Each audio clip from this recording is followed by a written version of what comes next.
So in any case, last time I was given the introduction of why I've studied welding and joining over the years, and unfortunately the list has gotten longer and longer, and so I can't even do it in one lecture. But last time we talked about the fact that studying welding and joining is integrative. It uses lots of interdisciplinary fields.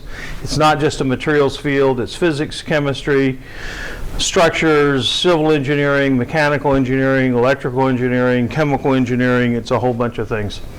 Welding is about 150 years old in terms of electric arc welding and things. It goes back thousands of years to people using forges and such things, and soldering and things like that. It's ubiquitous. Very few manufactured products that don't contain a joint. In fact, any material that uses two dissimilar materials has to have a joint between the two materials. So you have to have a monolithic material, and if it's a standalone product useful in its own right rather than just a paperweight, it's usually something fairly large. For years I got pieces like things like needles and things like that. One student came up with a cast iron frying pan. Professor McClintock came up with an anvil. Has anyone come up with anything any larger? Turns out Professor Plew heard this once, and he came up with an anvil, but it was the anvil of a forging press, and it was about 1,000 tons. So he may win the prize, okay, for the largest standalone object. It was a huge casting. There are many failures, and this is kind of where we stopped the last time. I think I mentioned when I heard about the Space Shuttle Challenger, what, in 1986 or whatever, my students told me about it that morning, and I said, oh, I bet it failed at a weld, and I was wrong, but it did fail at an O-ring joint, okay? It was at a joint, and we talked about typically things fail at joints because they're the highest stress locations in the structure. It's just sort of natural. They also may not be 100% efficient, depending on the material. And we didn't go through all the others, but there's some huge failures that cost $1 billion or take lots of lives. I don't think I mentioned it. There's an offshore oil platform that I talk about in one of these lectures called the Alexander Keelan, about 1980 in the North Sea. This was supposed to be a production platform for oil in the North Sea, and they changed it to a hotel. And a great big storm comes by, and these things should have been safe in a storm, but the whole thing capsized in the storm, and over 200 people died from that accident. And when it was all done, they did the analysis, and they found that the French shipyard that had built this offshore oil platform, someone had taken like a 16-inch diameter piece of steel and welded it to one of these legs, and one of these legs on an offshore oil platform be a big piece of round steel about the diameter of this room, okay? And they had welded this thing about 16 inches diameter, a little bit bigger, about a basketball size, and they were going to put a sonar instrument on there. Well, this wasn't, no one thought this was a critical part of the structure. The management of the shipyard had one group of people who worried about welding steel that went into the main structure, these great big circular legs, 24 feet in diameter. And they let the maintenance people worry about welding the hanger-on pieces, like this sonar bracket. Well, it turns out they just went to the shop and they got a pipe. It turns out it was a high carbon steel pipe. And if you weld high carbon steel, it's very easy to get cracking. They had a little crack about the size of your thumbnail. No one found it because it wasn't a critical part of the structure. All the inspection was for the critical parts of the structures, like the welds in these great big 24-foot diameter legs. No one found it. The waves came along, and over time a fatigue crack grew, and it grew to where it was 20-some feet long before the storm came by, and this 20-foot long crack just snapped it. And that's what caused the accident. There's a lot of other things that caused the accident. If you look up, the Alexander Keelan was the name of this platform. you'll find all kinds of stories. And a lot of people said the cause of the accident was the fact they didn't have enough lifeboats and things. Well, you didn't need lifeboats if the structure hadn't failed, so it's a question where you start your accounting of the accident here, so far as that goes. We talked about, I think briefly I mentioned, handed out a paper on the future of metals and pointed out that iron and steel constitute 95 pounds out of every 100 pounds of metal made in the world. Aluminum is less than 2%. Iron and steel is about 1 billion tons a year. And so aluminum at 2% of that's about 20 million tons a year. That's a lot of aluminum, but it's nothing compared to the amount of steel. And so we will talk, particularly in fusion welding, a lot more about iron and steel because it's the dominant material. And in material selection, you'll hear about why it's the dominant material. Welding's often applied as an art. I often point out that as soon as someone gets a new heat source, they often try to use it to weld. And people discovered over the ages how to do soldering and how to do brazing on art objects and things like that. They even learned to do diffusion bonding. When we get to diffusion bonding, I'll tell you the story about how the Etruscans used to use tin to bond gold beads to copper objects. They just put them in a furnace and they ended up getting a type of diffusion bond.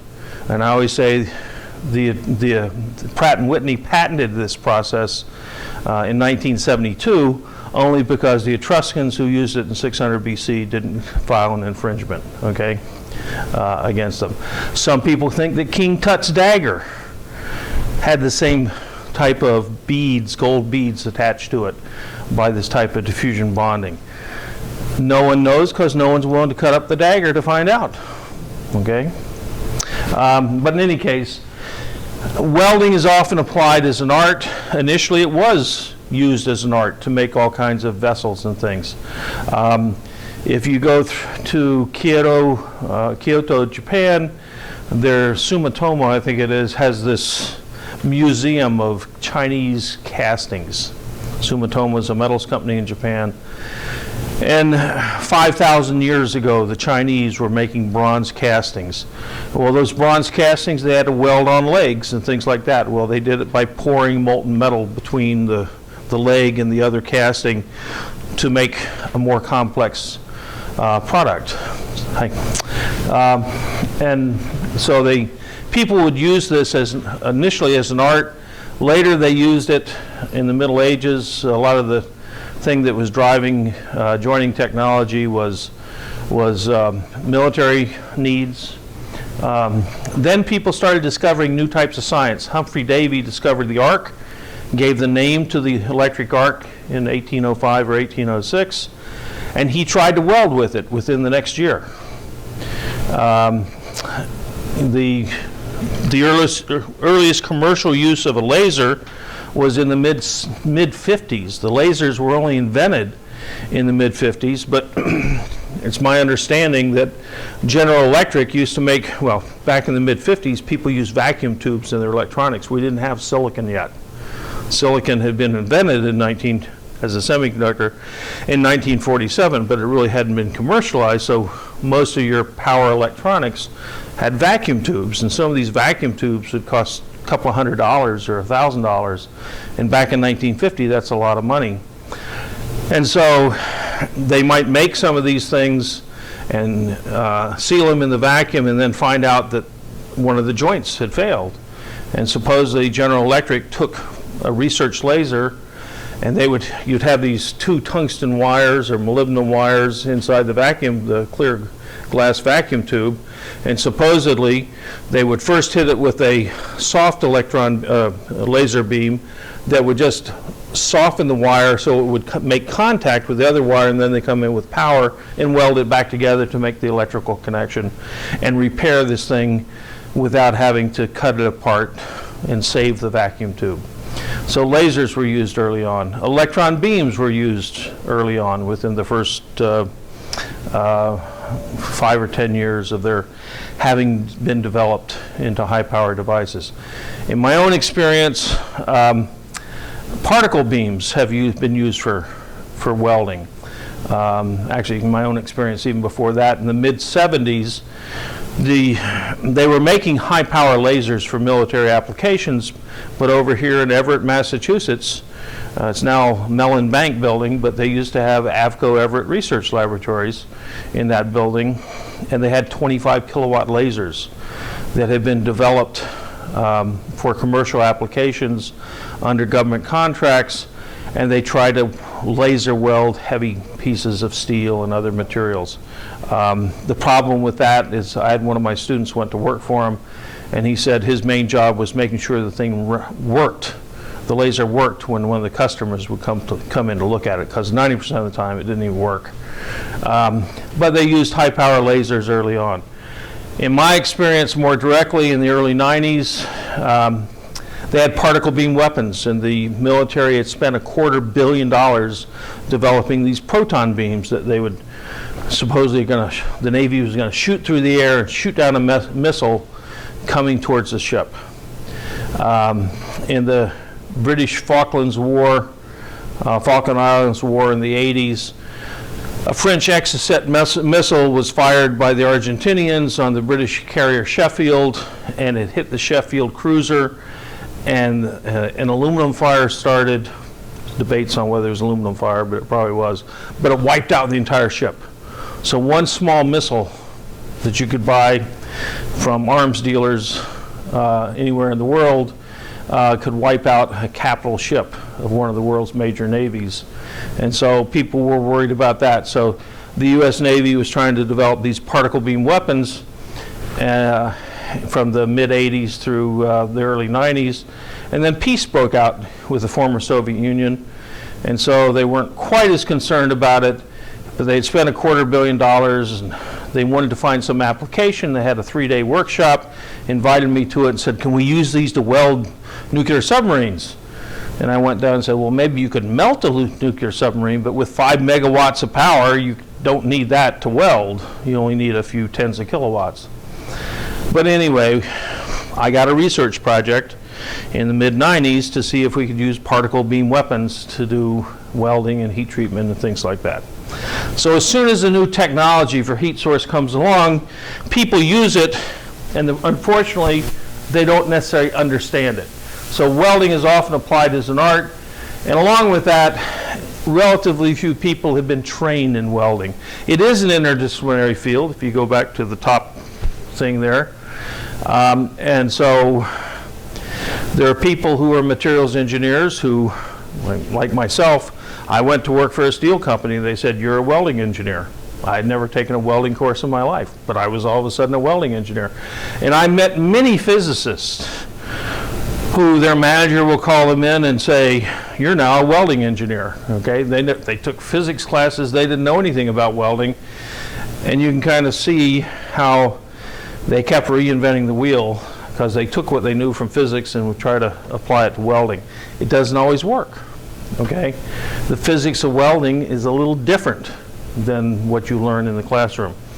So it turns out there are very few people trained in welding, at least in this country. There's one school that gives a 4-year degree from a regular university, that's Ohio State University. For the last 60 years, it's had a welding engineering department. But it's actually, that department is now folded in with a couple of other departments. Highest paid students in the School of Engineering at Ohio State. They take courses in welding, and industry wants them. If you go to some place like the former Soviet Union, they had the Patan Institute in Kiev. And for political reasons, which I might explain later, the Patan Institute used to get huge amounts of money from the Soviet government. And so it's an institute of 10,000 people studying welding. Okay? Except they study lots of other things like casting and other things. Actually, I'll tell you the story. Professor Patan, who I think he just passed away a year or two ago, but his father had weld-repaired tanks, Soviet tanks, during World War II, and got them back to the front to fight Hitler. And so he was a hero of the Soviet Union. And after the war, you had the Stalin regime, and Potan was a hero of the Soviet Union. And his son took over in the 40s and 50s this Potan Welding Institute, named after the father. Now, it's kind of fuzzy if it's named after the father or the son, but anyway, Professor Potan was head of the Ukrainian Academy of Sciences. And in the former Soviet Union, all the research money from the central government came through the Academy of Sciences and was divvied up. And there were only 7 people on the Soviet Academy of Sciences, and Professor Potan was one of those 7. The Ukraine was the largest province, most financially successful of all the provinces in the former Soviet Union, and so they got more research money than any other province because Professor Potan represented Ukraine. And when the money came to the Ukraine, he gave most of the money to his institute. Okay, here's corruption at its best. And so they had a huge welding institute in the former Soviet Union. And they developed technologies like, if you've anybody ever read The Hunt for Red October or seen the movie? In The Hunt for Red October, they had titanium submarines. My first research project in 1977 was from the U.S. Navy to weld titanium for submarines. Here's one of the welds that we made back in 1977 or 78. This probably belongs in the Smithsonian now. We were welding 1-inch thick titanium for submarines. The United States wanted to build titanium submarines. We never built a titanium submarine other than the deep sea research vessel Alvin that went down and found the Titanic and things like that. And the Navy built that as part of a prototype program to learn to weld titanium for bigger ships, because titanium submarines have the same strength to weight ratio problem that aircraft and all kind of fast moving vehicles have.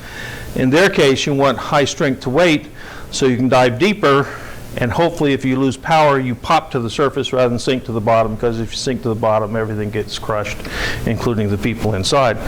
So the Soviets actually built a titanium submarine, and this is a weld made at Oregon Graduate Center by one of the processes that was developed by Dr. Gurevich at the Potan Institute, because they spent hundreds of millions of dollars. We couldn't justify building the titanium submarine or spending the money to do the research, but the Soviets were under a different economic system, and they were driven by the military needs much more than we are, and so they built a titanium submarine. Turns out it was somewhat of a disaster, and within 2 or 3 years they all just parked them in the harbor because they were developing leaks and things. And I remember the Navy, U.S. Navy asked me, he said, how did the Soviets solve the creep fatigue interaction of the titanium? Titanium has this problem that if you put it under compressive stress, a continuous compressive stress, even at room temperature or seawater temperature, it will start to slowly creep. And then if you flex it, there's an interaction, and so the cracks grow ultra fast. And I said, in 1980, when we learned about the Soviet Alpha subs, I went to some workshops, and they said, how'd they solve the problem? I said, I don't know. Well, it turns out they didn't. Okay, they built these submarines, and they had cracks. Okay, so they had to park them. But anyway, the U.S. Navy's never built them for various reasons, mostly economic in our case. But the poor training in this country, we produce about 40 to 100 welding engineers a year, maybe 40 at Ohio State, and there's Ferris State College in Michigan, and there's Le Tourneau College in Texas. Some of these are more like 2-year colleges rather than 4-year colleges, and they produce welding engineers. The Soviets supposedly produced 5,000 welding engineers a year. Okay? Well, turns out welding engineers are at a premium, but in fact, the quality of the training of most of the people in welding, most of the people in welding are just misplaced metallurgists or physicists or civil engineers because their boss came to them, they just had a major failure, cost the company tens or hundreds of millions of dollars, and someone's decided we're gonna study welding and we're gonna fix these problems. It turns out it's not a question of not knowing what the problem is in most cases. We actually know what the problem is. It's just the people working on it didn't know what the problem was. Anybody have any question? Did you have a question? You're just, okay, waving your pen. Okay, that's fine. Okay, so it's poor training, it's applied as an art, often before we know the science behind it, and basically I've made my career by trying to figure out the science behind what people have been applying as an art. When Comfort Adams started the American Welding Society in 1921, after being in charge of building ships in World War I, he basically came up with the American Welding Society is to foster the art and science of welding. Okay, so they admit it's an art. The last thing I wanted to mention is our ability to join a material limits the usefulness of the material.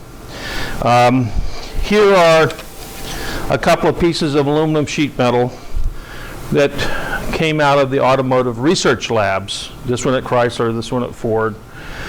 And the thing is, these people have been trying to build all aluminum vehicles for 80 years. We built an all aluminum Duesenberg in the 1930s, and there's a picture of another vehicle with Mellon Bank. Can't remember what his first name is, but he was one of the richest men in the United States, and he was on the board of Alcoa.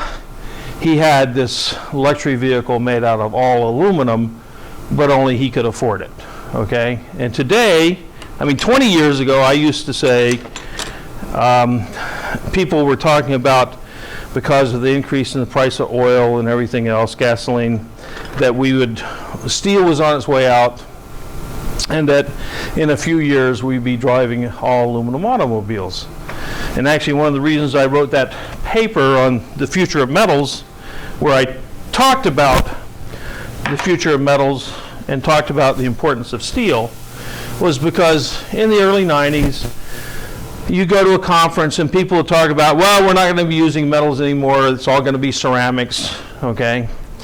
They were trying to make internal combustion engines out of ceramics, and you wouldn't have to cool them, they could just take the heat themselves. So I came up with this plot, which is a fracture mechanics plot of steel versus titanium versus aluminum versus plastics and composites and ceramics.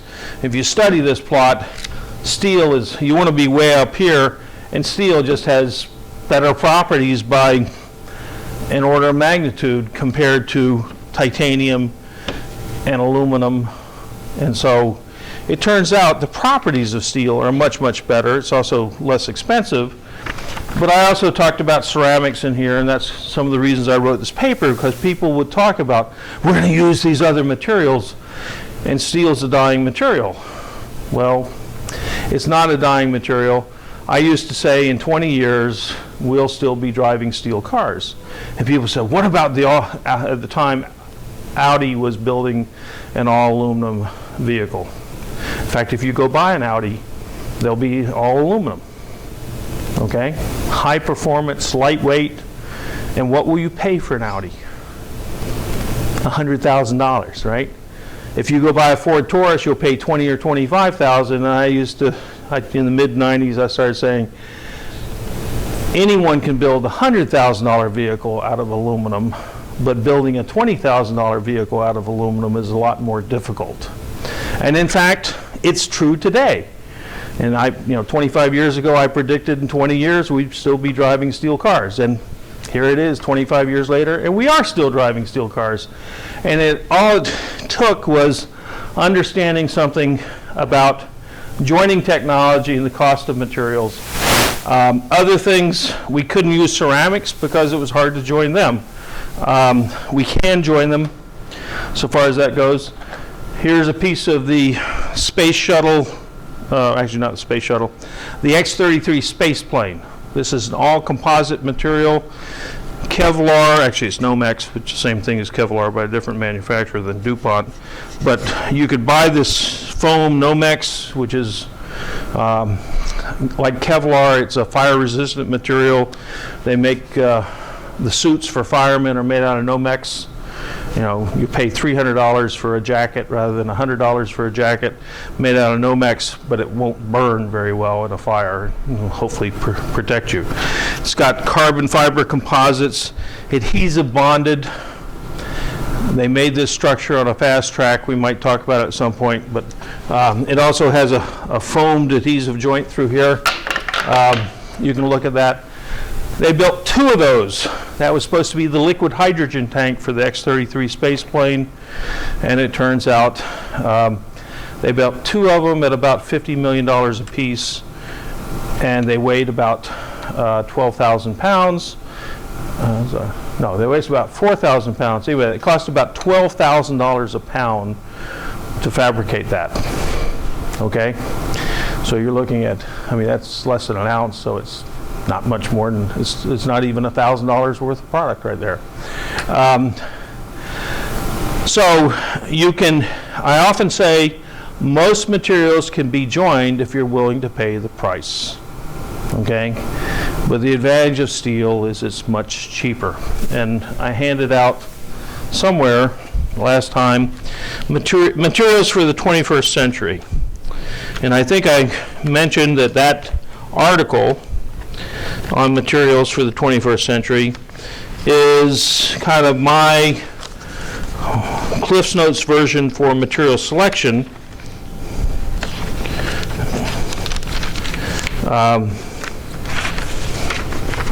So materials research for the 21st century defense needs.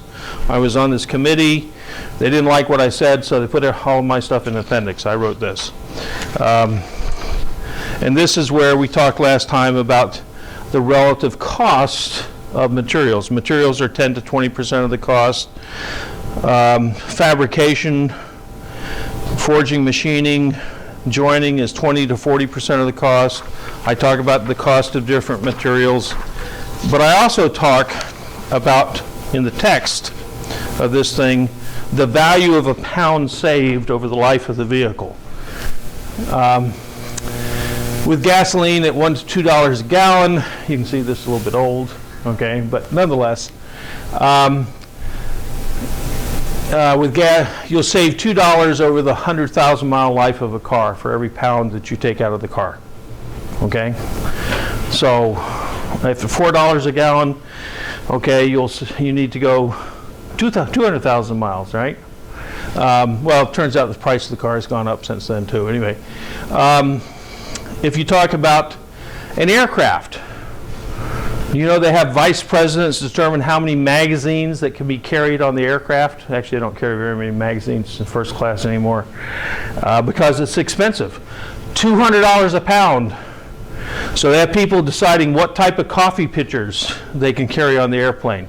Because over the life of the vehicle, every pound you add is $200. American Airlines used to have essentially a clean aluminum skin with no paint. Because paint has a weight to it, and it's $200 a pound for all those gallons of paint, okay, that you're putting on the aircraft fuselage to make it look pretty. Over the life of a spacecraft, that piece we just sent around, $20,000 a pound is what it costs to get payload up into space. So you can afford to pay $12,000 a pound for your liquid hydrogen tank, if it works, except it didn't. Okay, but that's another story. Turns out ships and railroads are at about 20 cents a pound as the value of a pound saved in producing that product. So the ability to join things limits the usefulness of the material. The cost or value of the material limits the usefulness of what we're using it for. So that's sort of the, after an hour and 1 and 2/3 classes, that's the introduction about materials, okay? And we can talk about other things, but if we talk about different products, here's a metal wood. So I don't know if you want to, sorry, I'm gonna pass these things around. I need to find a way to hand it to you. Here's a piece of bulletproof glass. Okay, the bulletproof glass is not just glass. It does have glass in it. 3 layers of glass and a layer of polycarbonate in here, all adhesively bonded. The adhesively bonded joints have to be void free, because otherwise you're looking at a bubble. Okay, you can't see very well. It turns out the major military vehicles actually have something that's almost 5 inches thick. And in fact, the presidential limousine also has something about 5 inches thick. So it can take a shape-charged weapon, an anti-tank round, okay? So it has to be that thick, and it's laminated material. So just to make transparent, that's called transparent armor. Gas pipe. They used to make gas pipe run down the street out of metal, out of steel.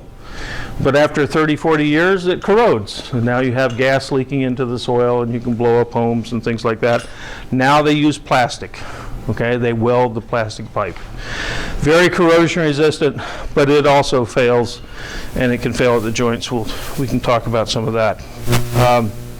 We talked about soldering. I passed around last time one of the semiconductor chips. This is an old Pentium chip from the 1995 era. I don't have the newest ones, but the technology of tape automated bonding is the same thing, and we'll go through the soldering techniques they use there. This is a laser weld. These are little prototype welds. This one came from a factory in California where they would fill this with explosive, and then they would, for the canopy of a fighter jet, if you lost your electrical power and you needed to eject, you don't want to try to eject right through that piece of polycarbonate, because you'll just kill yourself. You won't break the polycarbonate. So, and you also can't rely on having electricity to operate things, so they have a percussive explosive thing that essentially blows the bolts. And instead of transferring the energy to send it to the bolts that hold the canopy on, they basically have a little explosive, aluminum filled with explosive, and you can hit the end of this thing and you can eject the canopy and then eject yourself.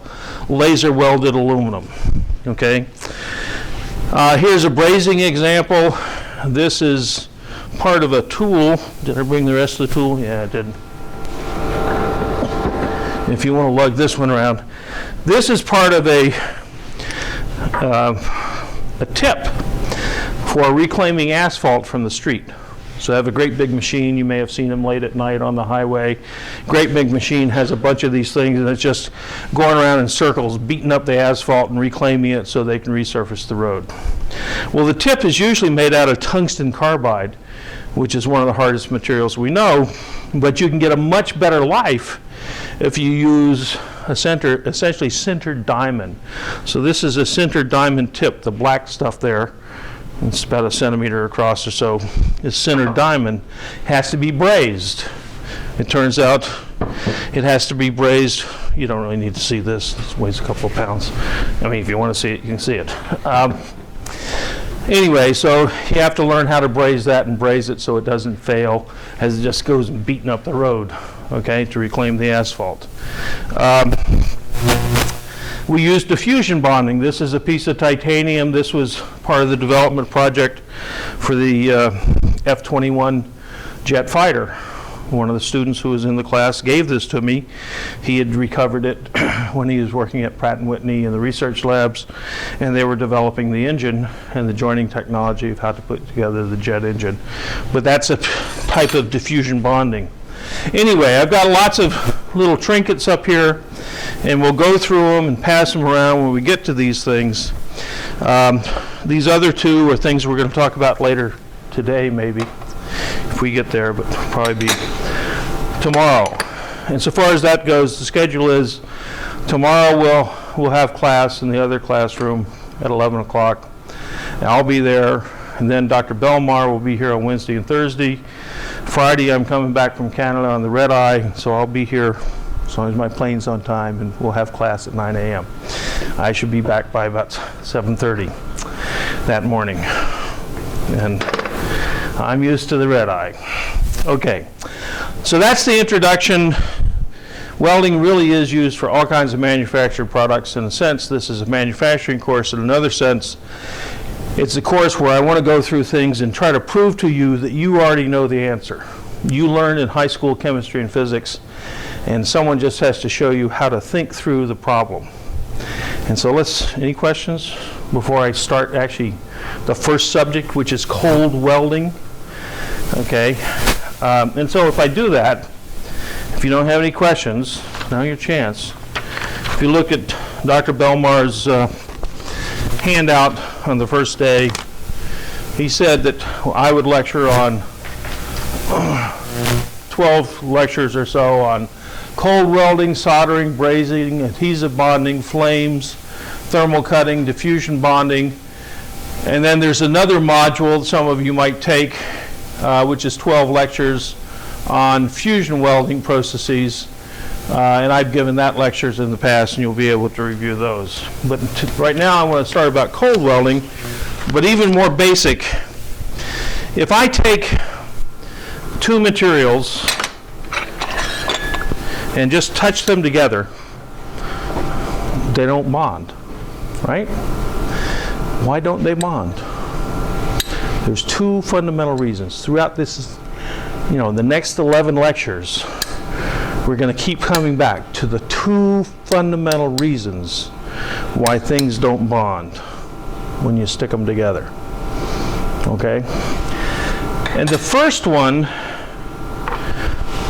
is you can think of welding and joining as the opposite of lubrication. In lubrication, you don't want things to bond, right? So it's the opposite. Well, what do we do in lubrication to keep things from bonding? We put a film of oil in there, or we put some grease in there, or we do something like that. We contaminate the surface with something else that doesn't want to bond. It turns out most materials, if you have them clean, want to bond. If I bring two atoms together in an ultra-high vacuum and I stick them together, they will bond with considerable force. Like considerable force is an equivalent strength of 2 million psi. Okay? We don't have anything on the Earth, even solid single crystal diamond that's that strong. But if I just talked about the bond strength of two atoms and they were perfectly clean, they would, and I just brought them in contact with each other, they would bond to each other. And why is that? Well, if you took 3091, how many of you took 3091? 1, 2, 3. You didn't. You took 511? Did you learn the Leonard-Jones potential in 511? Sure I did. Okay, fine. You probably did. Let me show you the Leonard-Jones potential. I'm using some of my old lecture notes here, so I actually drew these up on an overhead. The Leonard-Jones potential is nothing more than the energy potential between two atoms, that's what these little green things are, at some radius. And there's some interatomic spacing. You can think of that as, in a simple cubic system, it's the lattice parameter. In the body-centered cubic, it's square root of 3 over 2 times the lattice parameter. In FCC, it's the square root of 2 over 2 times the lattice parameter. But in any case, there's some interatomic separation, which is A0, and there's some energy of attraction. As something is far away, you bring it in, it reaches a minimum of energy, and then it starts repelling as you get closer. Who knows, maybe I have something out of a book that's better. Well, this handout should be in your handouts. A student asked me about 15 years ago, well, you say it's 2 million psi, how do you get that? Well, you go to the Leonard-Jones potential, which you find in any physical chemistry text, okay? And the energy is equal to something over r to the n power plus something minus something over r to the n power plus b over r to the m power or something. In any case, one's attractive and one's repulsive forces, and the attractive force is minus a over r to the 6th, and the repulsive force is even greater, the energy. The force is the derivative of the energy, and so the force is 0 at the equilibrium of spacing, right?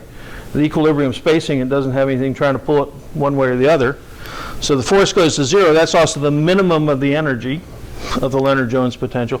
It's called the Leonard-Jones potential because these quantum mechanics guys in Britain in the 1920s, or I don't know if it was one Leonard-Jones with a hyphenated name or if it was two people, but in any case, there are these potentials for bringing two atoms together. And if you actually integrate this area under here to pull them apart, F times D, right? Integral F dot D, or you can go through this F times dr 0 to infinity, and you'll come up with a force to separate those two atoms. I think I did this for iron, and we'll talk about it later, but you get about 2 million psi. Okay? But in fact, most materials don't have anywhere near that strength. What about real iron, which might have 1/10 that strength? Why is it so much weaker? Pardon? There's defects, dislocations specifically, right? And you've heard how dislocations were discovered, haven't you? There were two guys. There was Egon Orawan, who ended up, he was in Hungary at the time as a professor in an institute, and he later became a professor of mechanical engineering here at MIT. The other one was Polanyi, and Polanyi was, I can't remember his nationality, but I think he was in Britain at the time. But people in the 1930s were trying to understand why metals, people had done quantum mechanics. Leonard-Jones came along in the 1920s, and they did this type of calculation, and they said, oh, metals have a strength of 2 million psi, and they were the physicists who had done this, and people said, no, they don't. And then people started postulating why. So the 1930s, they said we must have things that are crystal defects, just like you said, defects in the crystals that weaken the material. And it was this guy Orawan and Polanyi who both independently came up with dislocations. Before we ever saw them, when did we first see dislocations? Not until we got electron microscopes. But the first guy was a guy in the 1950s who did some very fancy etching techniques on lithium bromide crystals. And he could show movement of dislocations. He could get etching of the dislocations, and he could then stress the material and re-etch it. And he could see the movement of these etch pits, these defects in the crystals. Well, it turns out Egon Orawan told the story of how he learned about a dislocation. And I forgot to bring the sample with me. I guess I could rip a pad of paper instead. I guess I could sacrifice a pad of paper. But he had a very big office with a great big rug, Persian rug in the office. And he was working in his office. And the cleaning lady came in, and she noticed that the rug needed to be moved about 3 or 4 inches. And she mentioned that the rug needed to be moved. He says, I'll help you. She says, no, I don't need help. And so he watched her. She put a little fold in the rug, like this. And she just put it like that, and she kicked it across the room. And when she was done, the rug had moved a couple of inches. Okay? And so Orawan looked at this, and he thought, that's interesting. And he thought about it some more. I used to rip telephone books. But the problem is the telephone books are now using plastic improved paper, so it doesn't rip as easy as the old brittle paper. But if you take a telephone book and you put a dislocation in it like that, and then you stretch it, you can break it 1 page at a time and start the defect. And you're just putting a dislocation, and you actually bend it. I put the U in it, and I grabbed it tight, and when I straighten it out, the top one's in tension, but all the others are loose. And so I basically, by bending it, I'm ripping 1 page at a time. So that's a dislocation. It shows, I've had other factors. That's not the proper analogy. It is the proper analogy. I'm sorry. Okay, analogies are never perfect. Okay, it's not. I'm not dealing with atoms here. I'm dealing with paper. But if you want, if I can find an old, I used to love the old MIT telephone directories, but then they improved the paper. And now we don't even have telephone directories, so what am I going to do? Science marches on. Okay. So anyway, people predict tremendous strengths. And you know what? People in the 1950s actually found single crystals of iron. They grew iron whiskers, and they had a screw dislocation right up the middle with no edge dislocations. A perfect crystal except for the screw dislocation. And if you pull a screw dislocation, if the screw dislocation is this way, you pull parallel to a screw dislocation, what's the force on the screw to move the screw dislocation? It's 0. Okay, edge dislocations, if you pulled an edge dislocation in tension, it'd be just like the cleaning lady in Hungary that showed Orawan about dislocations. But a screw dislocation, if you look at the Burgers vector and you study, anyone study dislocations anymore? I had to take a whole graduate course in dislocation. It was horrible. But anyway, if you actually study dislocations, you find that the material might lose 90% of its strength because of the movement of dislocations. Today, we have great physicists who wanted to win the Nobel Prize for discovering buckyballs, right? And buckyballs are these three-dimensional carbon structures. This is the structure of diamond, but buckyballs are essentially hollow spheres with sp3 hybrid bonding, and they calculated the strength of carbon-carbon bonds, and they found these should be 3 million psi, and we're going to be able to make composites out of bucky fibers, nanofibers. Well, you know what? That's true, as long as you don't have any defects in those carbon nanotubes. What's the probability of having a defect in a carbon nanotube? It's pretty high. If you make them at absolute 0, you can make them without defects. But any temperature above absolute 0, statistical mechanics will prove to you you will have some vacancies. And if you have some vacancies, you're going to find that they're not as strong as you thought. So in the last 25 years, the physicists and many material scientists have sold $1 billion worth of research on carbon nanotubes because, in theory, they're super strong. But who has ever measured the strength of a carbon nanotube?